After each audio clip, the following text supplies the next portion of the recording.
I'm a community patrol officer in a neighborhood in southern Las Vegas. This job is different from being a police officer.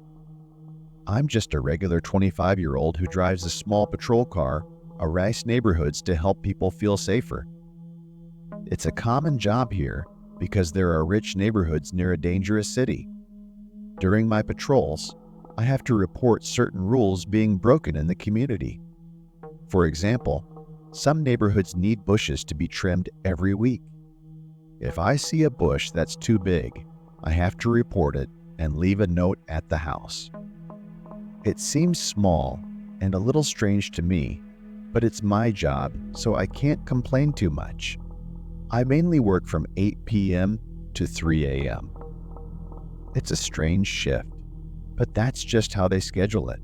Before this incident, I had never seen anything weird. The only things I'd usually see were groups of teenagers doing silly stuff at the parks at 1 a.m. But last week, something happened that shook me, and I can't stop thinking about it. I was doing my usual patrol, following a specific route we have to take during different times of our shifts. This was my mid-shift patrol, around 10 p.m., and it was pretty quiet outside. During the drive, I have to check the community pools to make sure they're locked for the night. I parked in the small lot, walked to the gate, went inside, checked the pool to make sure no one was still there, and then went back out and locked the gate. As I was heading back to my car, I saw a man wearing a hood sitting on one of the park benches not far from me. Both his hands were in his pockets, and he was just staring at the ground. I honestly thought he might be waiting for a drug dealer or something, but I wasn't sure and didn't care. I got back in my car and kept going with my patrol. The community is pretty big, and it usually takes about an hour to finish the route with no traffic. By the time I was done, it was almost midnight. For the next part, I just had to drive around the neighborhoods. I drove around for a while without thinking much, then found myself back by the pool. That's when I noticed the man wasn't sitting on the bench anymore. I slowed down a bit, looking around the park sidewalks just out of curiosity, but I didn't see him anywhere. I didn't think much of it and kept driving.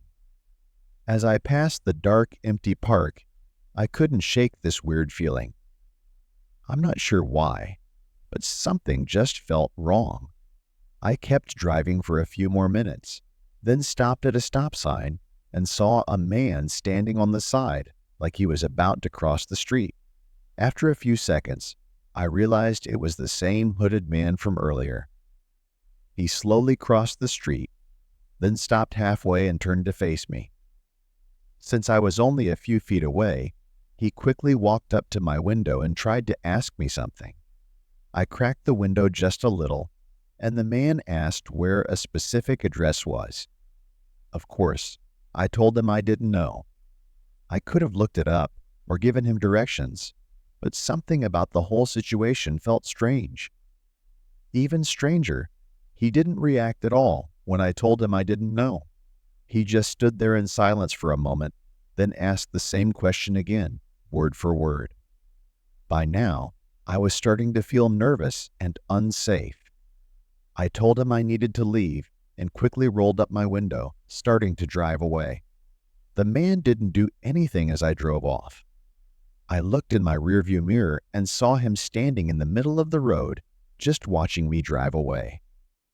I parked by a house down a nearby street to collect my thoughts.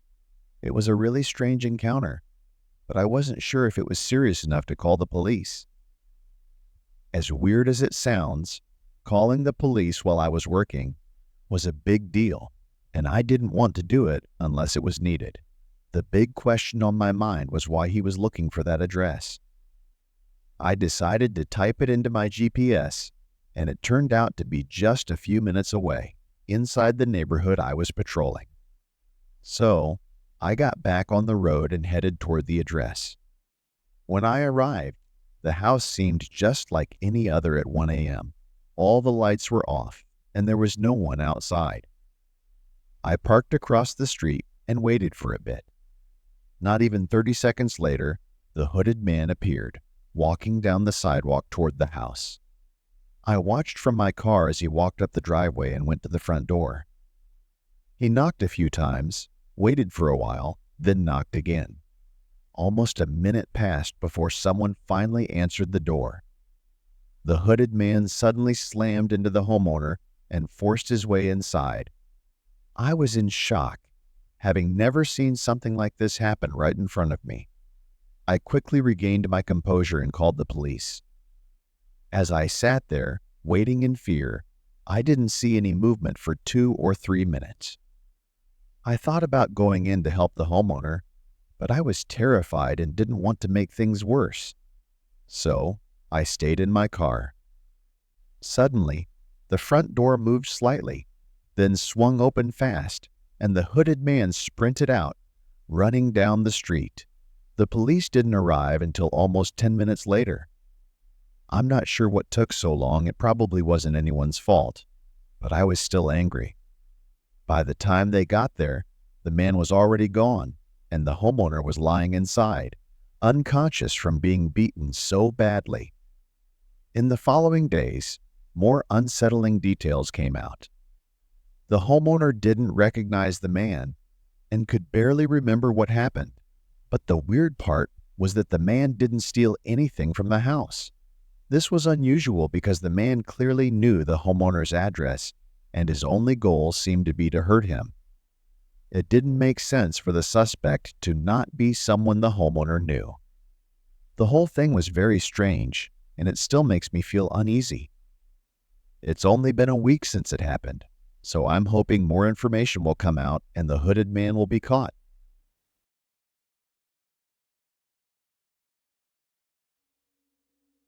Around 10 years ago, I worked at a cemetery.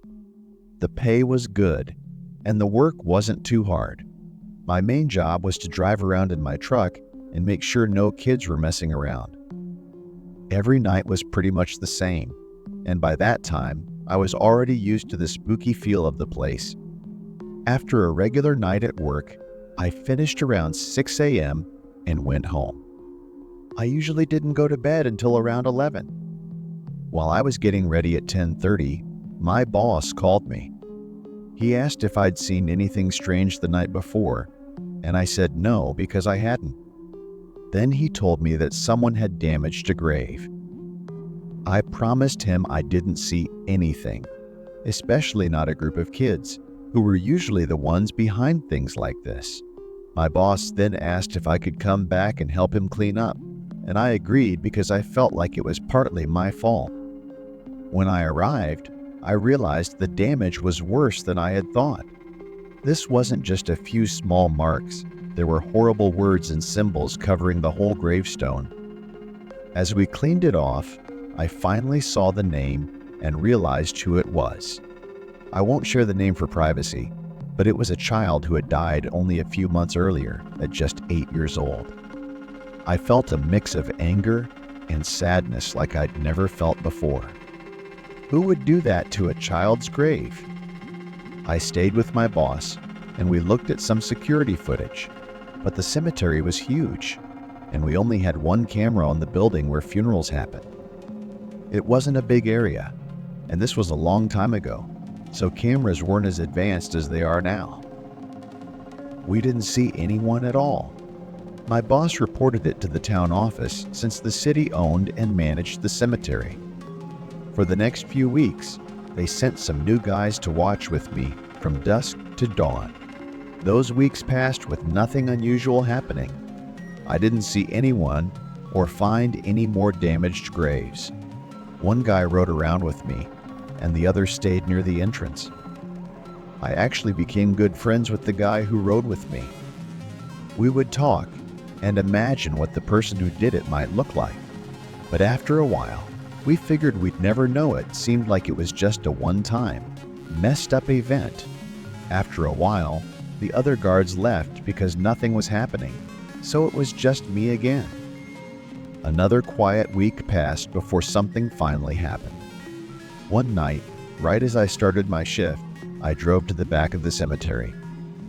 I got out and began my walk, which I had started doing to check if any graves had writing or other damage.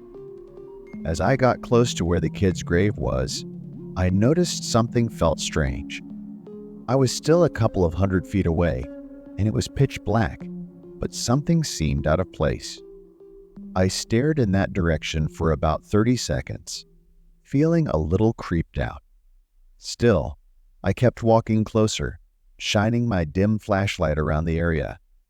When I was about 100 feet away, I pointed my light at the kid's grave. The light barely reached that far, but in the dark, foggy air, I could make out a dark figure lying completely still on the ground next to the grave. I was terrified. I couldn't tell if it was a dead body that had been dug up or a person hiding. I stepped closer, slowly, and when I was about 40 or 50 feet away, the figure suddenly jumped up and sprinted into the dark field of graves, vanishing in seconds. I just stood there, frozen in shock, horror, and confusion. Once I pulled myself together, I ran back to the truck and radioed for the police. Then I went back to the kid's grave. I have to warn you, what I saw was really disturbing. In front of the gravestone was a hole not big, not made with a shovel, but more like someone had dug it with their bare hands. It was only about a foot deep. Still, someone had tried to dig up this child's grave with their hands, and it made me feel sick. I'm not sure what they were trying to do, and we never found out who it was. But thankfully, it never happened again. The town hired 2 new people permanently, and one of us always kept watch over that grave while the other 2 checked the rest of the area. The city also made sure there were more people on watch during the day. To this day, that's been the worst thing I've ever seen while working at the cemetery. No ghosts, no creatures, just awful people.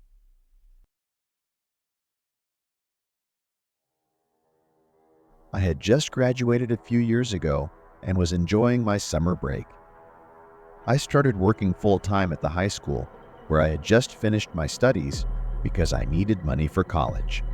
My family asked me to go with them to my grandparents' house in Virginia, but I said no because I had already bought tickets for a concert on the same day they were leaving. I was fine with staying home. After all, what 18-year-old wouldn't want the house to themselves for a whole week? I also wasn't worried about neighbors complaining or bothering me since most of them were away too. That day, I really wanted fried chicken, so I went out to get some. On my way back, there was an accident on the main road, which caused a lot of traffic. I decided to take a shortcut and used Google Maps to help me get home. As I passed a mechanic shop, I saw a car with only one working headlight, which was strange. I thought it was odd that the car's light turned on just as I passed, and I got even more worried when it started following me. I know I can be a bit paranoid sometimes, and often think someone is watching me, so I tried to ignore it and just kept driving.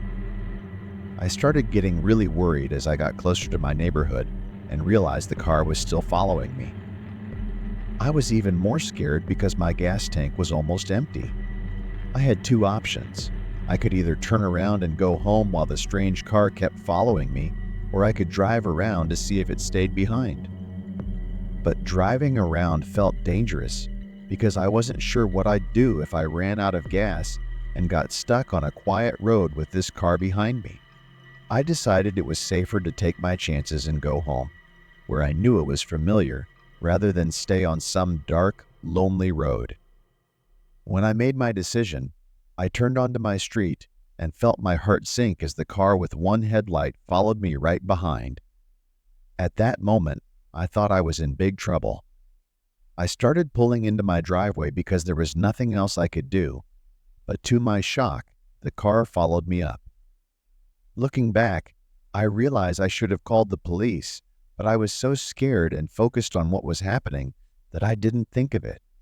I also could have called my dad, who would grabbed his rifle if he had been home, but my family was 12 hours away at the time.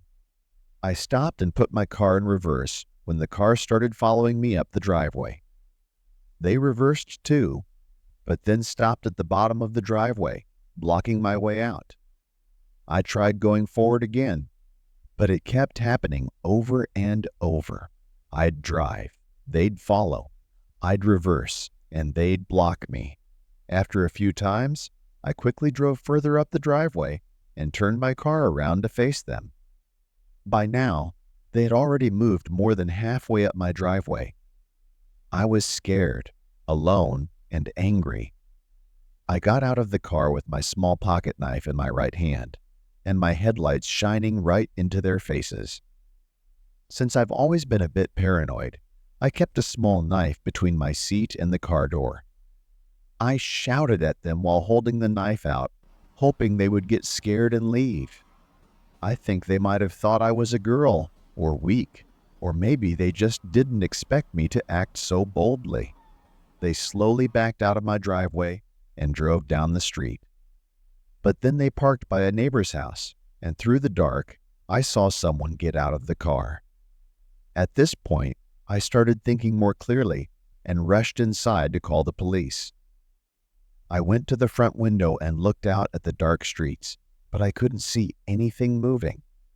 My adrenaline was wearing off, and I started to panic even more than when I was in the driveway. Just then, I heard footsteps running around outside, followed by the sound of a window shaking as someone tried to open it. I was terrified and losing control from the panic. The man kept running around the house, trying every door and window to force them open. I knew everything was locked, but I still worried he might find a way in. I ran upstairs, locked myself in my bedroom, and called 911 again to check for an update. I was relieved to hear that the police were already in the neighborhood and less than a minute away.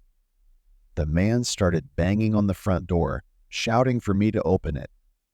Just in time, 2 cop cars pulled into the driveway, and surprisingly, the man didn't run away.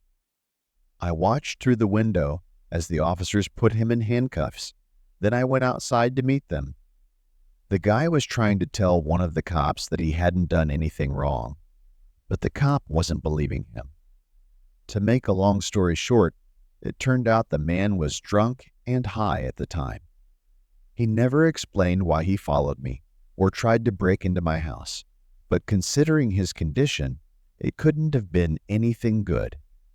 Luckily, I don't have to worry about seeing him again for a long time.